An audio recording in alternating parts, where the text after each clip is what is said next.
جس علم کو حاصل کرنے کے بعد بندہ اس قابل ہو جائے کہ وہ قرآن مجید کو خوبصورت انداز میں، نکھرے ہوئے انداز میں، اچھے انداز میں اس کی تلاوت کر سکے۔ تو یہ پورا ایک علم ہے، اس کے بغیر حاصل، یعنی قرآن مجید کو آپ خوبصورت انداز میں نہیں پڑھ سکتے۔ یہاں پر بھی آپ دیکھیے لکھا ہوا ہے جی کہ جب علم التجوید سے مراد ہم لیتے ہیں تو اس سے مراد ہے قرآن مجید کی قرأت کو خوبصورت کرنا اور نکھارنا۔ یہ تبھی ممکن ہے جب ہم یہ جان سکیں کہ ہماری زبان سے کون سا حرف کہاں سے ادا ہوتا ہے۔ صاف ظاہر ہے قرآن مجید حروف کا مجموعہ ہے، تو جب ہم حروف کو ادا کرنے کا طریقہ سیکھ جائیں گے تو پھر ہمارے لیے قرآن مجید کو خوبصورت انداز میں پڑھنا سیکھنا اور اس کو نکھرے ہوئے انداز میں پڑھنا، خوبصورت انداز میں پڑھنا کوئی مشکل کام نہیں رہے گا۔ اس کے بعد اگلی بات یہاں پر یہ دی گئی ہے کہ تجوید کا موضوع کیا ہوتا ہے، تو انہوں نے کہا جی تجوید کا موضوع عربی زبان کے حروف تہجی ہیں، یعنی یہ جو علم ہے علم التجوید، ساتھ ساتھ سمجھتے چلے جائیں، علم التجوید کا جو موضوع ہے، ٹاپک ہے، اس میں حروف تہجی، یعنی جب ہم یہ کہتے ہیں میں علم التجوید سیکھ رہا ہوں تو اس کا مطلب یہ ہے کہ جو عربی کے حروف ہیں ان کو ادا کرنے کا طریقہ سیکھ رہا ہوں۔ مثلا الف، با، تا، سا، جیم، تو یہ حروف آپ کے منہ کے کس کس حصے سے ادا ہوتے ہیں، اس علم کو سیکھنا علم التجوید کہلاتا ہے۔ اور علم التجوید حاصل کرنا یہ کوئی عام بات نہیں ہے، بلکہ خود اللہ رب العزت کا قرآن مجید میں حکم ہے۔ اور وہ کیا؟ اللہ رب العزت نے قرآن مجید میں ارشاد فرمایا وَرَتِّلِ الْقُرْآنَ تَرْتِيلًا، کہ قرآن مجید کو خوب ٹھہر ٹھہر کر پڑھو، یعنی علم التجوید کے جو قواعد ہیں ان کو مد نظر رکھ کے پڑھو۔ یہ نہیں ہے کہ پڑھا جا رہا ہے تو صرف یعلمون تعلمون ہی سمجھ آئے اور باقی کچھ سمجھ میں نہ آئے، ٹھہر ٹھہر کر پڑھنا۔ یہ اور علم التجوید میں ہم یہی سیکھتے ہیں کہ قرآن مجید کو کس طریقے سے خوبصورت انداز میں سیکھا جا سکتا ہے۔ اسی طرح ایک اور آیت میں اللہ رب العزت نے ارشاد فرمایا الذین آتیناہم الکتاب یتلونہ حق تلاوتہ، تو اللہ رب العزت نے فرمایا کہ ایسے لوگ بھی ہیں کہ جنہیں ہم نے یہ قرآن دیا اور انہوں نے پھر اس کو اس طرح پڑھا جیسے اس کو پڑھنے کا حق ہوتا ہے۔ تو یعنی وہ حق کیا ہے کہ ہم اس کو کس علم کے ساتھ پڑھیں؟ علم التجوید کے ساتھ۔ حروف کہاں سے ادا ہونے ہیں، کون سا لفظ کس طریقے سے ادا ہونا ہے، کون سی جگہ پہ رکنا ہے، کون سی جگہ پہ نہیں رکنا ہے، کہ کہاں وقف کرنا ہے کہاں نہیں کرنا، پورے قواعد کو جان کر قرآن مجید کی تلاوت کرنا، اس کا حکم قرآن مجید میں ہے۔ آخری جملہ جو اس پہلے ٹاپک کے اندر شامل ہے وہ یہ ہے کہ اس کا علم سیکھنا ہمارے لیے ضروری کتنا ہے۔ تو انہوں نے کہا جی کہ ہر بندے کے لیے اس کو سیکھنا فرض عین تو نہیں ہے لیکن فرض کفایہ ضرور ہے۔ اب فرض کفایہ کیا ہوتا ہے؟ ہم جیسے کہتے ہیں جی نماز جنازہ پڑھنا فرض کفایہ، اس کا مطلب یہ ہوتا ہے کہ محلے میں چند لوگ بھی نماز جنازہ پڑھ لیں تو وہ نماز جنازہ سب کی طرف سے ہو جاتا ہے۔ تو اس کا مطلب یہ ہے کہ اگر ایک خاندان ہے، جو میں اپنی ناقص علم کے مطابق اس لائن کا مفہوم سمجھ سکا ہوں، وہ یہ ہے کہ اگر ایک خاندان ہے اور ایک فیملی ہے، اس فیملی میں اگر ایک دو ٹوٹل اگر 10 افراد ہیں، 5 افراد ہیں، تو کم از کم 30% افراد کا، ایک فیملی میں 30% افراد کا علم التجوید کو سیکھنا فرض ہے۔ یہ ہر ایک کے لیے فرض ہے۔ اور پھر اگلی بات، دوسری بات وہ یہ کہتا ہے کہ ہر بندے کے لیے کتنا ضروری ہے، وہ کہتے ہیں جی علم التجوید اتنا سیکھنا ہر بندے کے لیے فرض عین ہے کہ جس سے وہ نماز اور قرآن کی تلاوت درست انداز میں کر سکے، یعنی یہ فرض عین ہے، یعنی واجب کے درجے پر ہے کہ یہ ہر ایک کے لیے سیکھنا ضروری ہے کہ آپ نے حروف کو کس انداز میں، الفاظ کو کس انداز میں اور قرآن مجید کے قواعد کو سمجھ کر اس کو پڑھنا۔ یہ پہلا ہمارا پوائنٹ تھا علم التجوید کا، جس کا یہاں تذکرہ کیا گیا۔ ہم نے اس میں کیا پڑھا، ریوائز کر رہے ہیں جی ہم، اور بات کو ختم کر رہے ہیں اور پھر ہم اگلے ٹاپک الفقہ کی طرف آ رہے ہیں۔ علم التجوید میں ہم نے تجوید کا معنی پڑھا، کیا معنی ہے جی اس کا؟ نکھارنا اور خوبصورت بنانا۔ علم التجوید کا مطلب ہے وہ علم جس کو حاصل کرنے کے بعد ہم اس قابل ہو جائیں کہ ہم قرآن مجید کو خوبصورت انداز میں، نکھرے ہوئے انداز میں پڑھ سکیں۔ علم التجوید کا موضوع وہ عربی کے حروف تہجی ہوتے ہیں۔ پھر ہم نے اگلی بات اس میں یہ پڑھی ہے کہ اس کو یعنی قرآن مجید کو علم التجوید کے ساتھ پڑھنا یہ قرآن مجید کا حکم ہے۔ اور آخری بات اس میں ہم نے یہ پڑھی کہ ایک فیملی میں چند افراد کا ہر صورت اس علم کا جاننا فرض ہے اور ہر بندے کا اتنا جاننا فرض ہے کہ وہ نماز بھی درست انداز میں پڑھ سکے اور اس کے ساتھ ساتھ قرآن مجید کی تلاوت بھی درست انداز میں کر سکے۔ تو یہ ہمارا پہلا لیکچر تھا، اور اس کے بعد دوسرا ہمارا الفقہ ہے۔ اس کے لیے میں دعوت دے رہا ہوں کہ محترم علامہ مفتی محمد معظم مصطفی صاحب وہ آئیں گے، اور آ کر الفقہ جس کا ٹاپک ہے طہارت، وہ اس کو بیان کریں گے، اور اس کے بعد پھر آخری ٹاپک آئے گا سیرت الرسول، اس میں پھر آگے ہم کلاس کو لے کر چلتے ہیں۔ جی بسم اللہ۔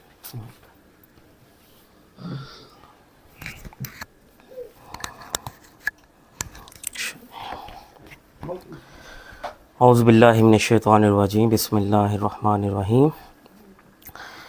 قال رسول اللہ صلی اللہ علیہ وسلم من یرید اللہ بہ خیرا یفقہہ فی الدین، صدق اللہ العظیم۔ آج کا مراکز علم کی جو ہماری دوسری نشست ہے، اس کا ہمارا دوسرا ٹاپک ہے الفقہ کا، اور الفقہ جس کے بارے میں نے ابھی ایک حدیث مبارکہ آقا علیہ الصلوۃ والسلام کی بیان کی کہ یہ فقہ کا جو لفظ ہے یہ نکلا کہاں سے۔ آقا علیہ الصلوۃ والسلام نے ارشاد فرمایا من یرید اللہ بہ خیرا، کہ اللہ رب العزت جس کے ساتھ بھلائی کا ارادہ فرماتا ہے اسے دین کی سمجھ بوجھ عطا فرما دیتا ہے۔ تو یہ ہم سب کے لیے ایک بڑی خوش قسمتی کی بات ہے کہ ہم دین کو سمجھنے کے لیے، اس کی سمجھ بوجھ کے لیے یہاں پر جمع ہوئے ہیں، جو کہ اس بات کا غماز ہے کہ اللہ رب العزت نے ہمارے ساتھ بھلائی کا ارادہ فرمایا ہے۔ اور اگر ہم فقہ کے معنی کو دیکھیں تو اسی حدیث مبارکہ کے مطابق فقہ کا معنی ہوتا ہے سمجھنا، جاننا۔ فقہ کا معنی کیا ہوتا ہے؟ بچے سارے بتائیں گے۔ فقہ کا معنی کیا ہے؟ سمجھنا۔ اور اصطلاحی تعریف اگر ہم دیکھیں تو اسلامی شریعت کے قوانین کو، اصولوں کو سمجھنا، یہ فقہ کہلاتا ہے۔ یعنی کہ اللہ رب العزت نے جتنے دین کے احکامات نازل فرمائے ہیں، ان سارے دین کے احکامات کو سمجھنا، ان کے اصول و قوانین کو سمجھنا، یہ فقہ کہلاتا ہے۔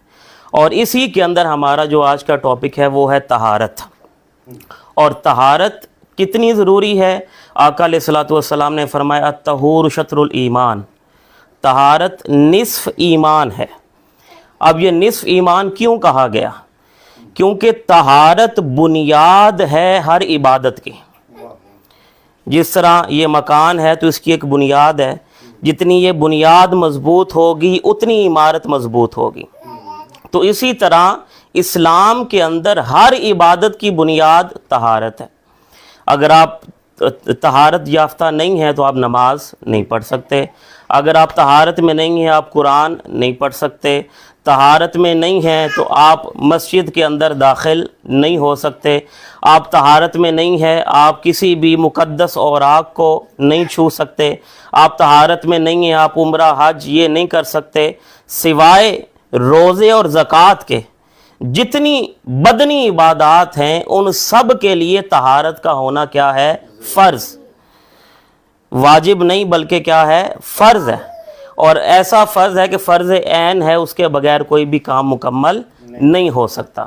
تو طہارت میں بنیادی طور پر 3 چیزیں آتی ہیں۔ سب سے پہلے آتا ہے غسل، پھر آتا ہے وضو، اور پھر آتا ہے تیمم۔ اور آج کا جو ہمارا ٹاپک ہے وہ ہے وضو کے حوالے سے، تو ہم اسی پر گفتگو کریں گے۔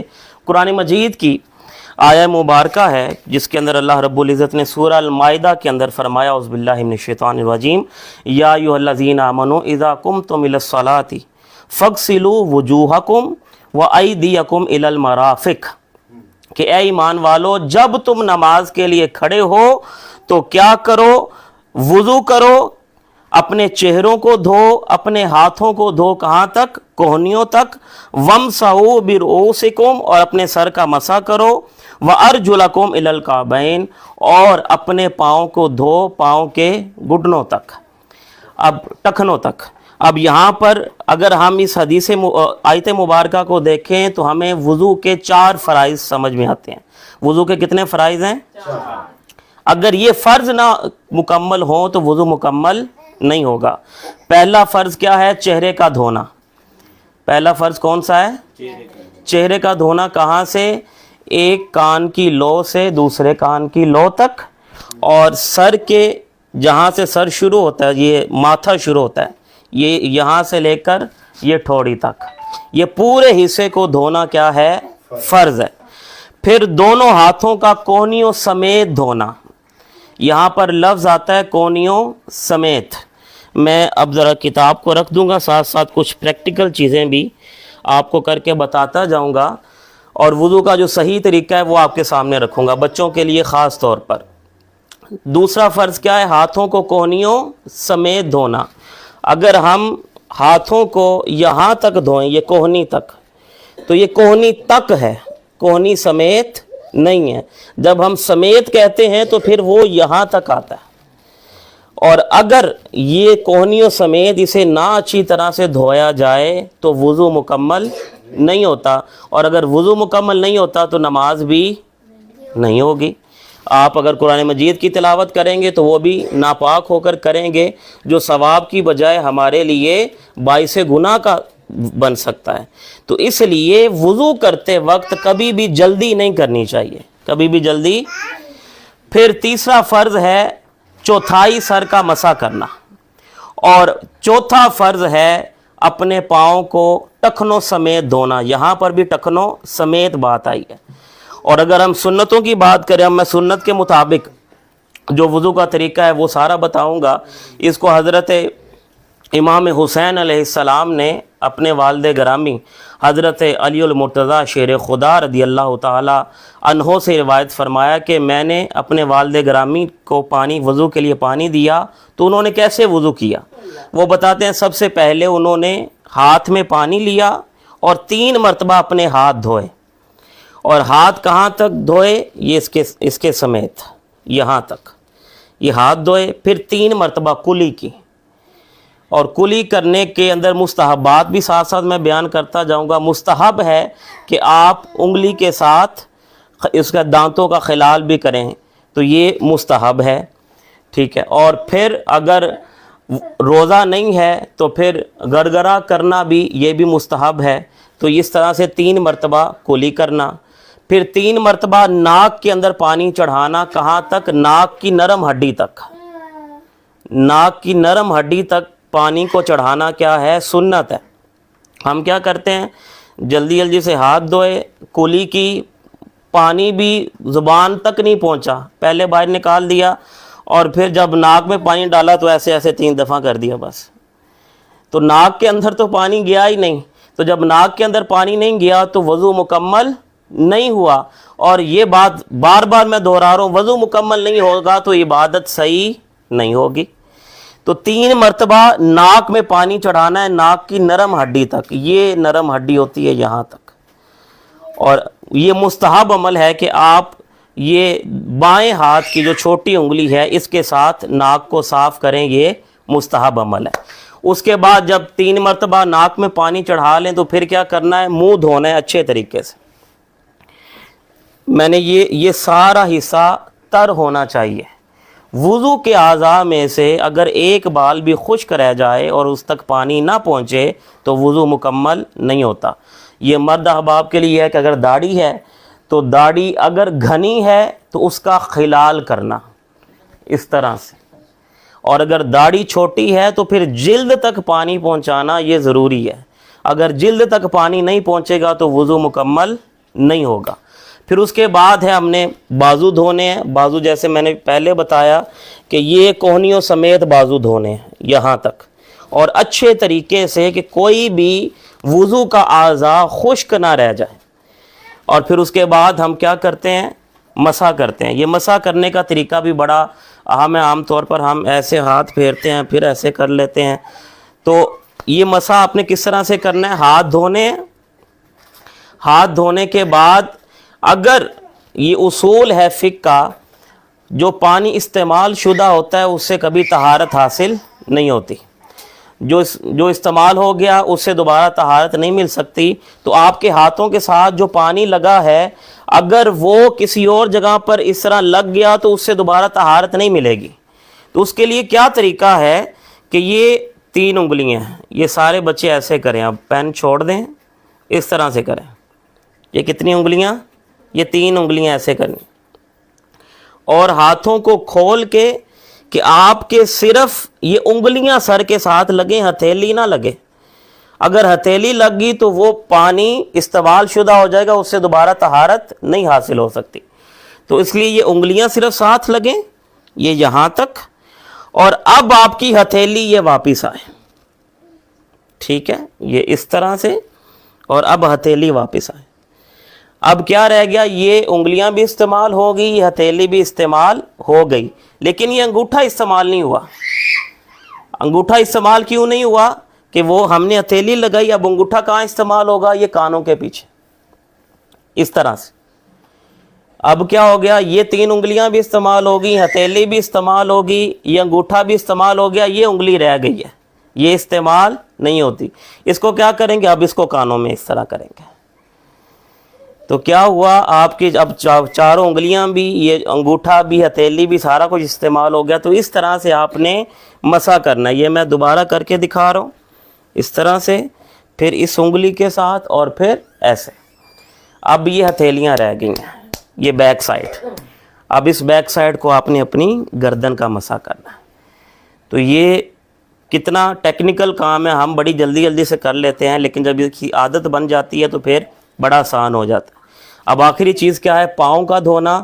اور پاؤں کیسے دھونے ہیں, پاؤں عام طور پر ہم جلدی میں دھوتے ہیں تو ہماری جو پاؤں کی انگلیاں اس کے اندر پانی نہیں جاتا, اور خاص طور پر جو چھوٹی انگلی ہوتی ہے وہ دوسری انگلی کے ساتھ اتنی ملی ہوتی ہے کہ وہ اس کے اندر فاصلہ نہیں ہوتا اور پانی اندر نہیں جا سکتا. تو جب بھی پاؤں دھوئیں ساری انگلیوں میں یہ بائیں ہاتھ کی چھوٹی انگلی کے ساتھ خلال کریں, تاکہ ہر انگلی کے اندر پانی جائے اور آپ کا وضو مکمل ہو.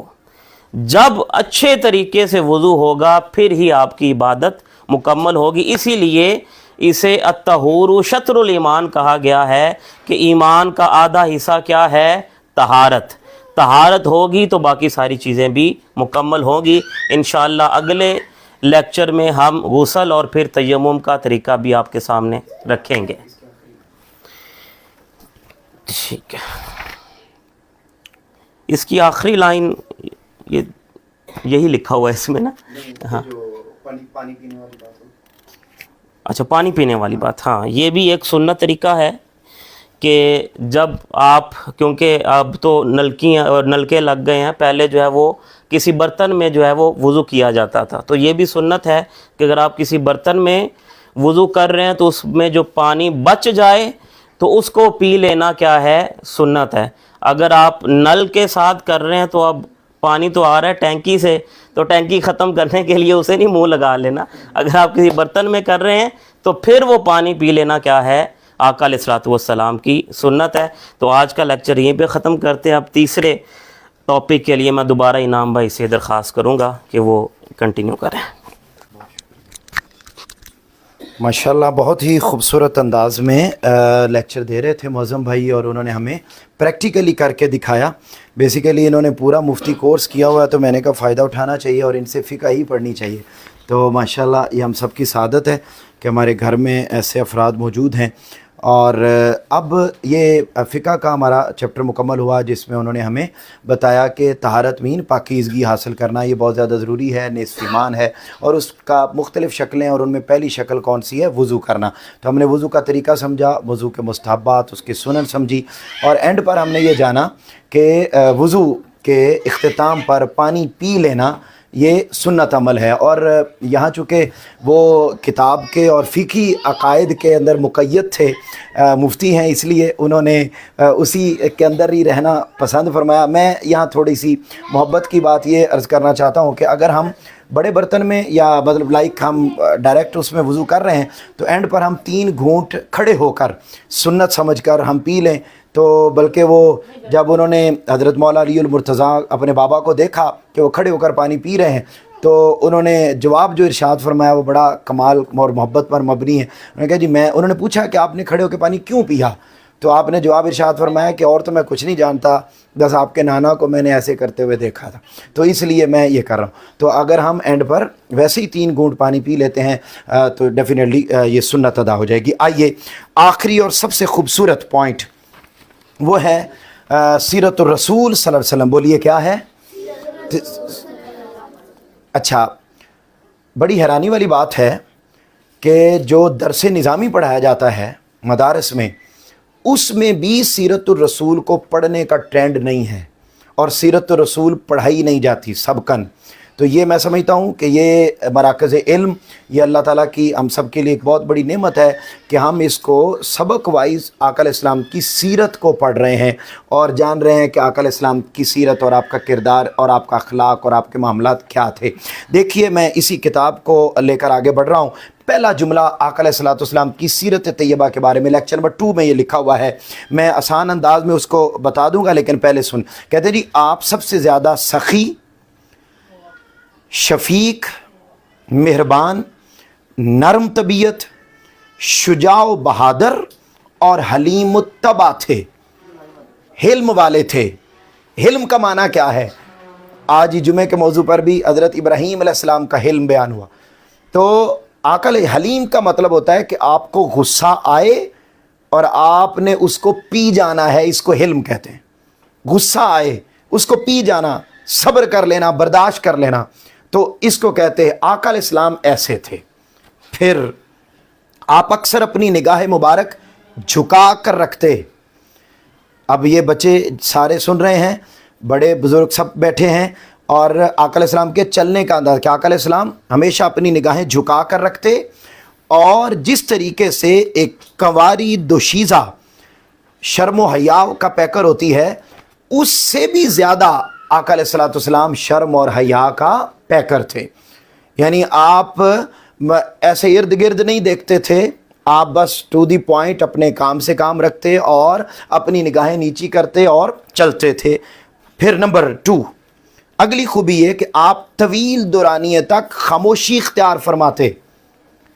آج صبح کالج میں ہر بندے کا اپنا ایک مزاج ہوتا ہے، اپنے انداز میں وہ بات کرتا ہے، بہت ساری خواتین کو بھی اور بہت سارے مردوں کو بھی۔ یہ مشہور تو ہے نا کہ خواتین زیادہ بولتی ہیں، لیکن جو مرد بولتے ہیں، ٹھیک ہے جی، ان کو کنٹرول کرنا بالکل ناممکن ہے۔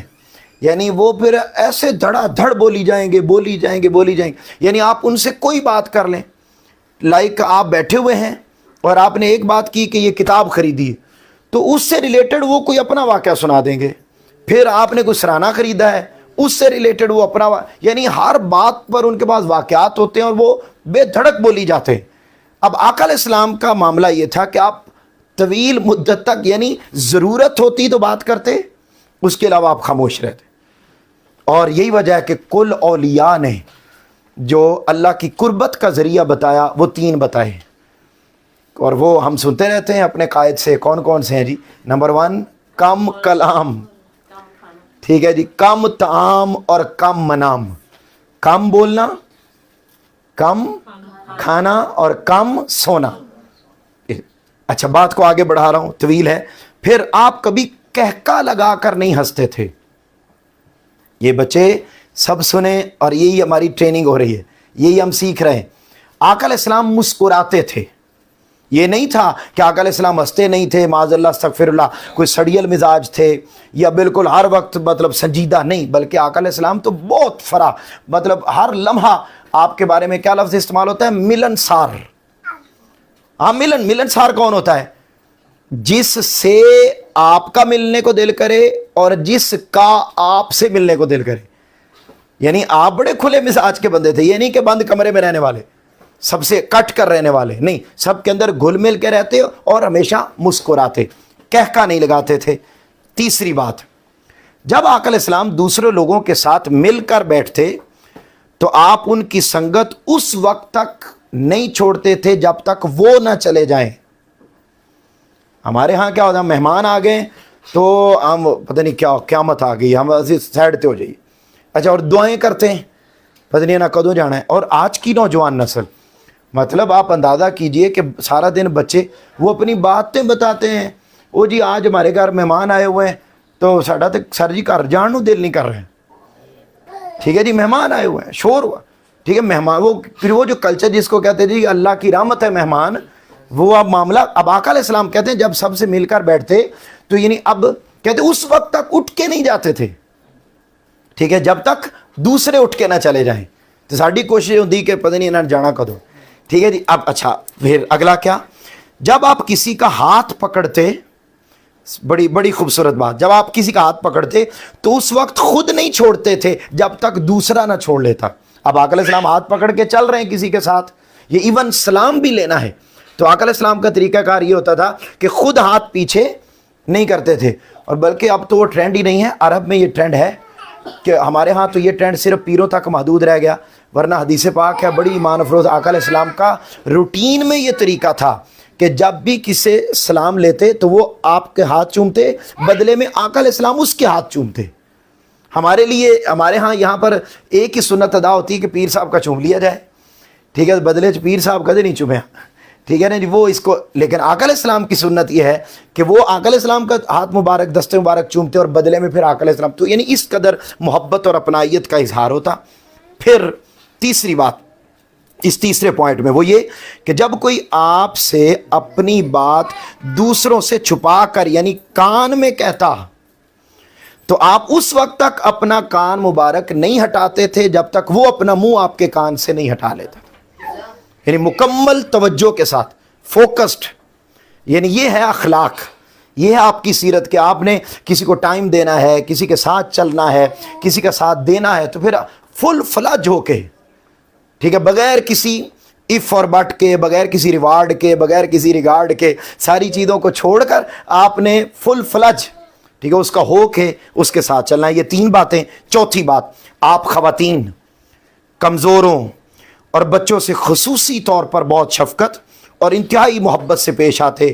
جب آپ کسی سے وعدہ کرتے تو خواہ کچھ بھی ہو جائے اپنے وعدے کو پہلی فرصت میں پورا کرتے۔ یہ آقا علیہ السلام کی سیرت کا چوتھا پوائنٹ۔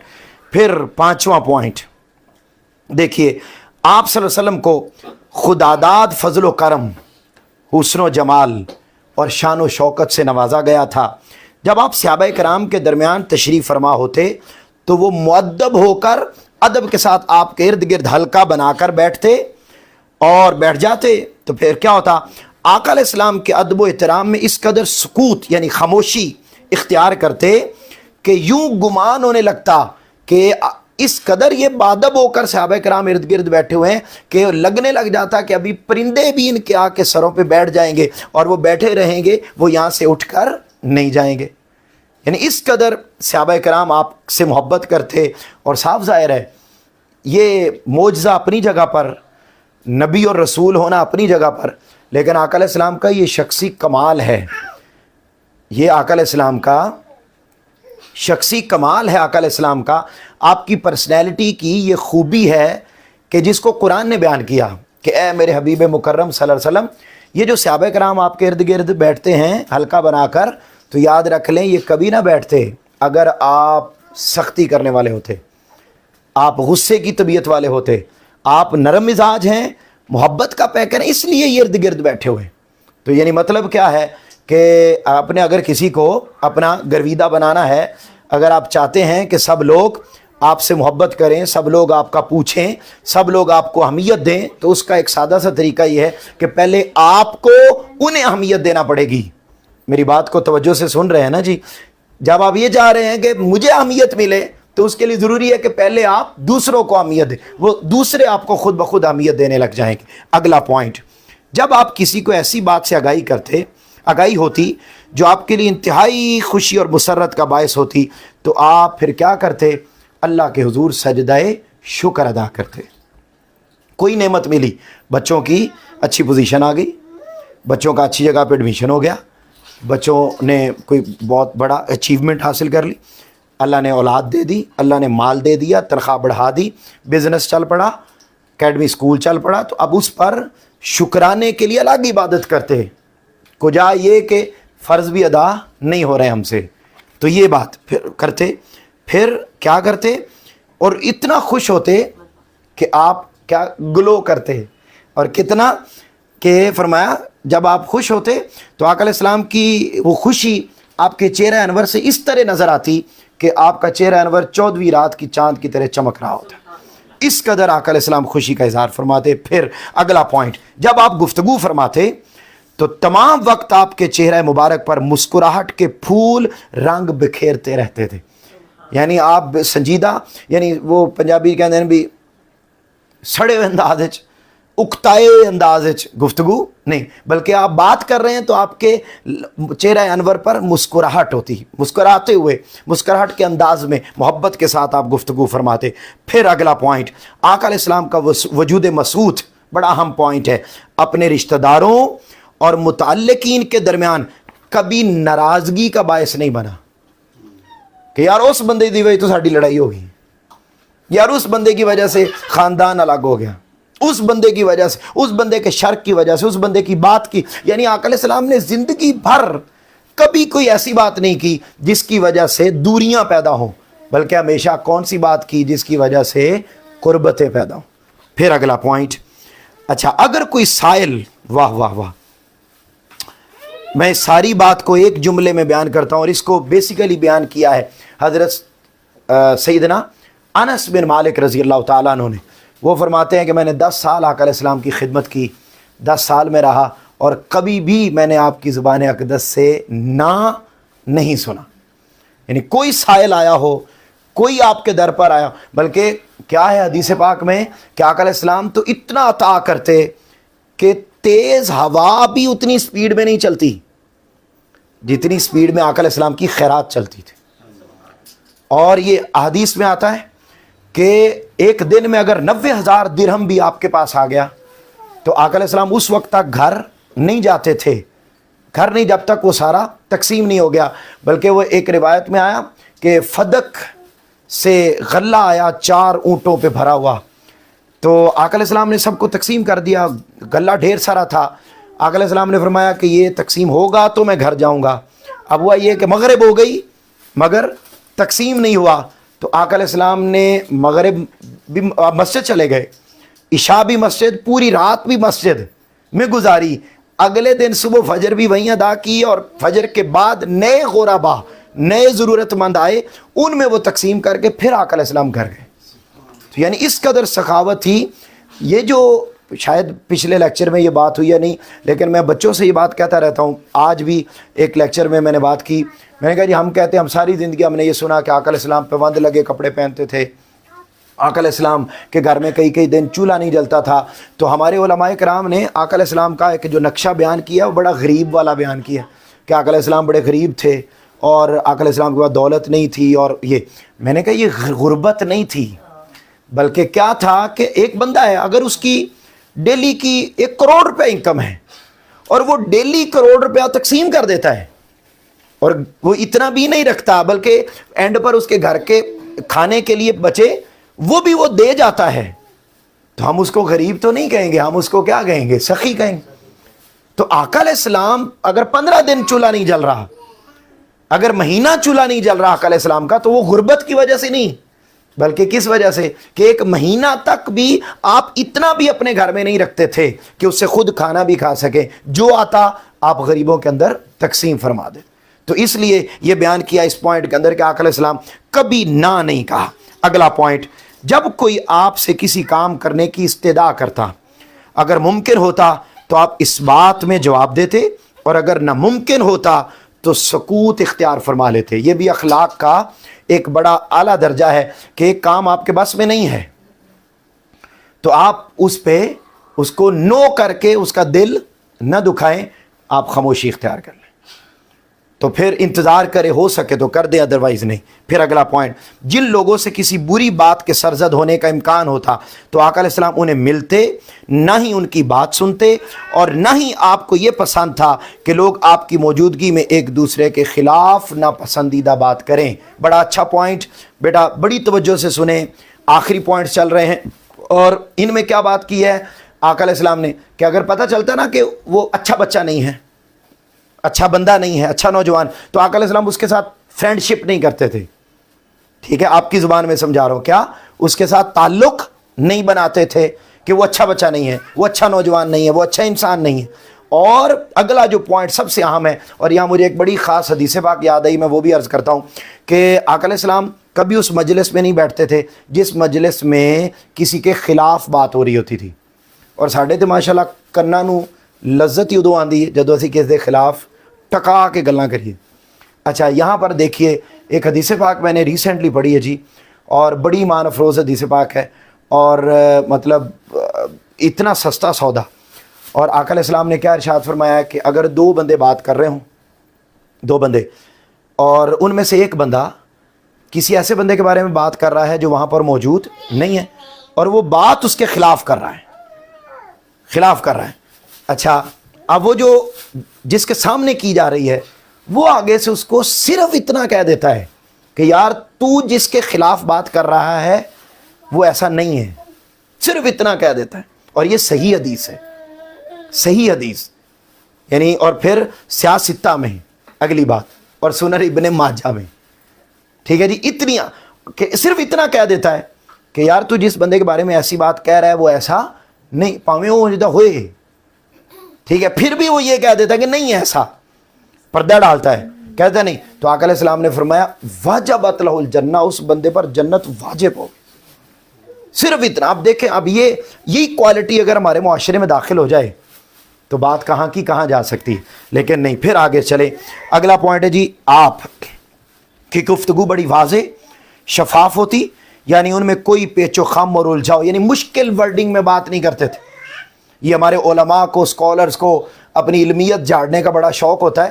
تو آقا علیہ السلام ہمیشہ اگلے بندے کی ذہنی سطح کے مطابق گفتگو کرتے، ہر لفظ الگ الگ اس طرح ادا کرتے، یعنی آپ تیز بات نہیں کرتے تھے. ہمارے بچوں کو، نوجوانوں کو آج سوشل میڈیا کے استعمال کی وجہ سے بڑی تیز گفتگو کرنے کی عادت ہو گئی ہے، اور ہم تھوڑے وقت میں زیادہ باتیں بولنے کی خواہش مند ہو گئے ہوئے ہیں. آقا علیہ السلام کا طریقہ یہ نہیں تھا، بلکہ کیا بیان کیا کہ آقا علیہ السلام اس انداز میں بات کرتے کہ اگر آپ کے لفظوں کو کوئی گننا چاہتا، کہ آقا علیہ السلام نے ایک بات میں اتنی باتیں کی ہیں تو ان کے آقا علیہ السلام کے الفاظ کو گنا بھی جا سکتا تھا. یوں ٹھہر ٹھہر کر بات کرتے. پھر اگلا پوائنٹ، آپ لوگوں کی اونچی آواز، درشت لہجے یعنی سخت لہجہ، بدتمیزی سے بات کرنے کو ناپسند کرتے، اور دھیمی آواز میں گفتگو کرنے والے کو پسند کرتے.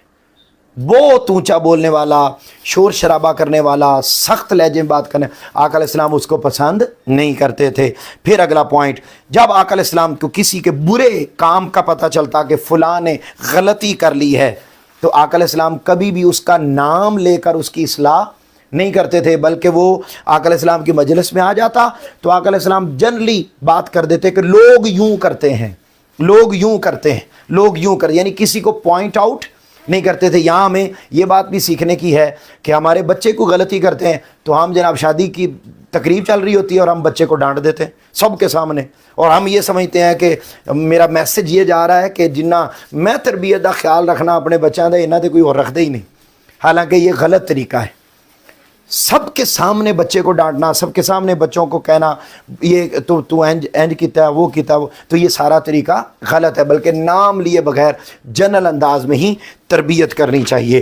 اور آخری پوائنٹ یہ ہے سیرت رسول کے اس پوائنٹ میں کہ آپ سب سے زیادہ نفرت جھوٹ سے کرتے.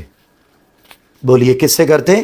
جھوٹ سے کرتے. کوئی معمولی سا جھوٹ بھی بولتا تو آپ کی طبیعت پر بہت گراں گزرتا، اور پریشانی اس کے جھوٹ بولنے کی وجہ سے پریشانی آپ کے چہرہ انور پر عیاں ہوتی تھی کہ آقا علیہ السلام کو بڑا دکھ ہوتا تھا. اور یہاں میں حدیث پاک سنا کر بات کو ختم کرتا ہوں. آقا علیہ السلام سے پوچھا گیا رسول اللہ صلی اللہ علیہ وسلم مومن بزدل ہو سکتا ہے؟ تو آقا علیہ السلام نے فرمایا ہو سکتا ہے. پوچھا گیا رسول اللہ مومن کنجوس ہو سکتا ہے؟ تو آقا علیہ السلام نے فرمایا مومن کنجوس بھی ہو سکتا ہے. تیسرا پوچھا مومن جھوٹا ہو سکتا ہے؟ آقا علیہ السلام نے فرمایا مومن جھوٹا نہیں ہو سکتا. یہ جتنی باتیں بھی ہیں میرے سمیت ہم سب کے سیکھنے کے لیے ہیں، اور جتنے ناظرین ہیں ہم ان کا بھی شکریہ ادا کرتے ہیں کہ انہوں نے وقت دیا اور سنا، اور پچھلی ویڈیوز پر بھی اپنی محبتوں کا اظہار کیا. آج بھی اس کو دوسروں تک پہنچانے میں اپنا کردار ادا کریں گے. میں آخر میں دعا کے لیے معظم بھائی سے خود ہی کر دوں. چلے جی دعا کرتے ہیں اور اس کے بعد ہم آج کی اس مجلس کو ختم کرتے ہیں. لیکن ختم کرنے سے پہلے بچے ایک دفعہ آئیں گے اور وہ درود پاک کا نذرانہ پیش کریں گے تاکہ ہمارا یہ حلقہ علم جو مرکز علم ہے، چونکہ یہ اب کمبائن ہو چکا ہوا ہے اور اس میں حلقہ درود بھی ہے اور یہ مرکز علم کی مجلس بھی ہے، تو یہ دونوں چیزیں اس کے اندر شامل ہو جائیں گی. اس طرف آ جائیں آگے. شاباش. درود پاک پڑھیں اور پھر ہم چلو ادھر ہی کھڑے ہو جائیں، ایسے کھڑے. چلیں جی بسم اللہ. یا آگے ہو جائیں. نہیں چلو آگے سامنے بیٹھ جائے نا تاکہ سب بچے چلیں پڑھیے جی بسم اللہ.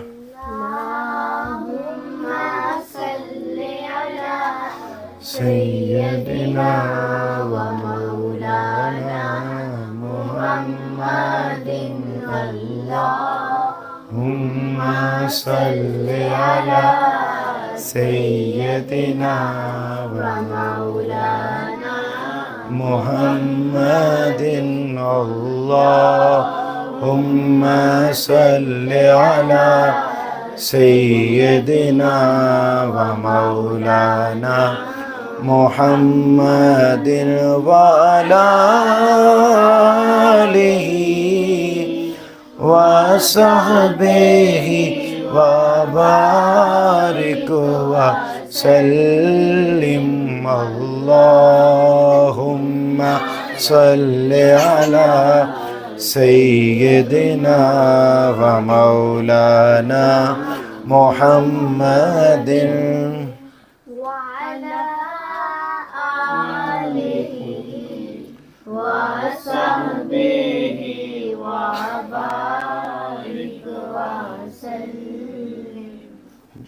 بسم اللہ الرحمن الرحیم. اللہم صلی علی سیدنا و مولانا محمد وعلی آلہ وصحبہ وبارک وسلم. اللہم انک انت السلام ومنک السلام والیک یرجع السلام. حینا ربنا بالسلام وادخلنا جنت دار السلام. رب اجعلنی مقیم الصلاة ومن ذریتی ربنا وتقبل دعاء. ربنا اغفر لی ولوالدی وللمؤمنین یوم یقوم الحساب. ربنا آتنا فی الدنیا حسنة وفی الآخرة حسنة وقنا عذاب النار. لا الہ الا اللہ وحدہ لا شریک لہ لہ الملک و لہ الحمد وہو علی کل شیء قدیر. باری تعالیٰ ہم نے تیرے اور تیرے محبوب کی رضا کے لیے آج یہ مرکز علم جو تحریک منہاج القرآن کے زیر اہتمام انعقاد پذیر ہے اس کی دوسری مجلس میں ہم سب شریک ہوئے. باری تعالیٰ ہم سب کا آنا بیٹھنا سننا سنانا اس پر عمل پیرا ہونا اپنی بارگاہ میں قبول و منظور فرما. باری تعالیٰ جو سنا بالخصوص آقا علیہ السلام کی سیرت پاک فقہ اور باری تعالیٰ قرآن مجید کو تجوید کے ساتھ پڑھنا. باری تعالیٰ یہ جتنی باتیں ہم نے سیکھی ہیں ہم سب کو اس پر عمل کرنے کی توفیق عطا فرما. سارے اس عمل کو ہم سب کے لیے دنیا اور آخرت میں ذریعہ نجات بنا. باری تعالیٰ اس کا ثواب آقا علیہ السلام کی پیاری بارگاہ میں پیش کرتے ہیں قبول فرما. آپ کے توسل سے حضرت آدم علیہ السلام سے لے کر آج کے دن تک جتنے مسلمین مسلمات مومنین مومنات اس دنیا سے چلے گئے باری تعالیٰ سب کی روحوں کو اصحال کرتے ہیں قبول فرما. بالخصوص اس خاندان کے جتنے بزرگ اعزاء اقربا اس دنیا سے چلے گئے اور بالخصوص باری تعالیٰ ابھی حالیہ ہمارے دادا جان وہ دنیا سے گئے باری تعالیٰ ان کی روح کو اصحال کرتے ہیں قبول فرما. باری تعالیٰ سب کو جنت الفردوس میں اعلیٰ مقام عطا فرما. باری تعالیٰ ہم سب کو صحیح معنوں میں 5 وقت اپنی بارگاہ میں جھکنے کی توفیق عطا فرما اور باری تعالیٰ صحیح معنوں میں اپنی آخرت کی تیاری کی بھی ہمیں توفیق عطا فرما. جو گناہ ہو چکے باری تعالیٰ ان بچوں کے اٹھے ہوئے ہاتھوں کے صدقے ہماری مائیں بہنیں بیٹیاں بھائی باری تعالیٰ سب شریک ہیں. باری تعالیٰ ان سب کی موجودگی کے باعث باری تعالیٰ ہم سب کے گناہوں کو معاف فرما. اور باری تعالیٰ یہ جو سلسلہ علم کا شروع کیا ہے باری تعالیٰ اس کو اپنی خاص توفیق اور باری تعالیٰ خاص عنایت کے طفیل اس کو آخر تک اختتام تک پہنچانے کی ہمیں توفیق عطا فرما. باری تعالیٰ اس سارے عمل کو دنیا اور آخرت میں باعث برکت باعث خیر فرما. جو ناظرین باری تعالیٰ دیکھتے ہیں ان کی تمام حاجات کو دعاؤں کو نیک تمناؤں کو باری تعالیٰ سب کو پورا فرما. اور باری تعالیٰ ہمارے قائد شیخ الاسلام پروفیسر ڈاکٹر محمد طاہر القادری باری تعالیٰ انہیں عمر خضر عطا فرما اور ان کا علمی فیضان باری تعالیٰ پوری صدی کے لیے تو نے جاری فرما دیا. قیامت تک باری تعالیٰ عبد العباد تک باری تعالیٰ ان کے علمی فیضان کو آباد اور شاداب فرما. باری تعالیٰ آج یہاں یہ مرکز علم کی کلاس ہوئی ہے اس گھر میں خیر و برکتیں اور مزید انعامات مزید اکرامات مزید عنایات باری تعالیٰ وہ سب کو عطا فرما. باقی باری تعالیٰ تو سب کے حالوں کو جاننے والا ہے سب کی حاجات کو پورا فرما. اور باری تعالیٰ یہ مرکز علم یہاں سجا ہے کسی دن ہم سب کو اسی طرح پورے خاندان کو مسجد نبوی کے سین میں بھی ایک مرکز علم قائم کرنے کی توفیق عطا فرما اور وہاں پر مجلس کرنے کی توفیق عطا فرما. لی خمسۃ نطفی بہا حر الوباء الحاتمہ المصطفیٰ والمرتضیٰ وابناہما والفاطمہ وصلی اللہ تعالیٰ علی حبیب خیر خلقہ محمد وعلی آلہ وصحبہ اجمعین برحمتک یا رب العالمین. بہت بہت مبارکباد اللہ پاک قبول فرمائے جی. بہت خوبصورت ماشاء اللہ. آپ کو اللہ میں مطاق دے. ہاں جی.